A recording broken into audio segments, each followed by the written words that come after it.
Welcome to MRR news బులెటిన్ల ముందుగా headlines చూద్దాం.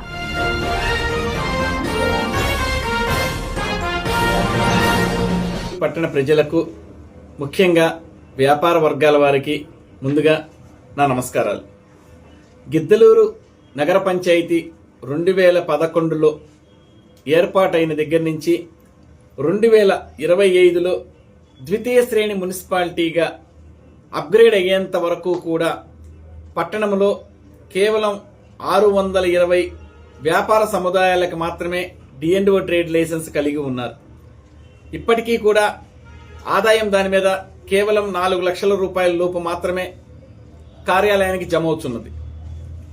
రాష్ట్ర ప్రభుత్వం వారు జారీ చేసిన సూచనలను మరియు మున్సిపల్ చట్టాన్ని అనుసరించి 2026 ఫిబ్రవరి 1వ తేదీ నుంచి పట్టణంలోని అన్ని వ్యాపార వర్గాల వారికి, అంటే గిద్దలూరు పురపాలక సంఘ పరిధిలో ఎవరైతే వ్యాపారాలు నిర్వహించుకుంటున్నారో చిరు వ్యాపారాల దగ్గర నుంచి పెద్ద వ్యాపారాల వరకు వారందరూ కూడా తప్పనిసరిగా గిద్దలూరు పురపాలక సంఘం నుంచి ట్రేడ్ లైసెన్స్ తీసుకోవాల్సి ఉంటుంది.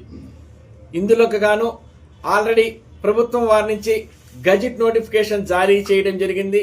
కలెక్టర్ గారి అనుమతులు, ప్రభుత్వం వారి అనుమతులు అన్నీ కూడా తీసుకొని ఉన్నాము.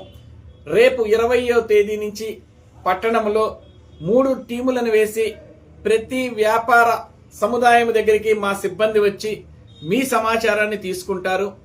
తీసుకున్న పిదప 7 రోజులలోపు మీకు ట్రేడ్ లైసెన్స్ ఇష్యూ చేస్తారు. ఆ ట్రేడ్ లైసెన్స్ లో ఇష్యూ చేసిన ఫీజు ప్రకారం వెంటనే మీరు ఫీజు చెల్లించవలసి ఉంటుంది. ఇందులో ఎవరికి ఎటువంటి మినహాయింపులు లేవు.